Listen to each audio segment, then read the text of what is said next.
17/5/2024 या तारखेचे कापूस भाव आपण आज या व्हिडिओच्या माध्यमातून बघणार आहे की या तारखेला सेलू आणि मानवत या दोन बाजार समितीमध्ये कापसाला काय भाव मिळाला, तर तेच आपण आज बघूया। तर मित्रांनो नमस्कार, मी महेश सावंत, तुम्ही बघत आहात शेतकऱ्याचा विशेष बारी। तर मित्रांनो सेलू बाजार समितीमध्ये जास्तीत जास्त कापसाला 7,600 रुपये आज भाव मिळालेला आहे। त्यामध्ये सरासरी जो भाव आहे तर तो आपल्याला 7,480 रुपये मिळाला।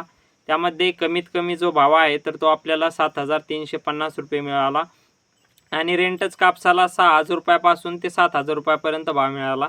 आणि मित्रांनो त्यानंतर मानवत बाजार समिती जी आहे तर मानवत बाजार समितीमध्ये सुपर कापसाला 7,250 रुपयापासून ते 7,320 रुपयापर्यंत भाव मिळालेला आहे। मित्रांनो मानवत बाजार समितीमध्ये कापसाचे भाव जे आहे तर ते वाढलेले नाही, पण आपल्याला सेलू बाजार समितीमध्ये बऱ्याचपैकी कापसाचे भाव जे आहे तर ते आपल्याला आज वाढताना दिसून येत आहे।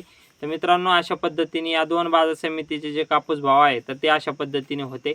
तर मित्रांनो व्हिडिओ आवडल्यास व्हिडिओला लाईक करा आणि आपल्या शेतकरी बांधवांपर्यंत ही माहिती पोहोचवण्याचा प्रयत्न करा। तर मित्रांनो धन्यवाद। जय जवान जय किसान।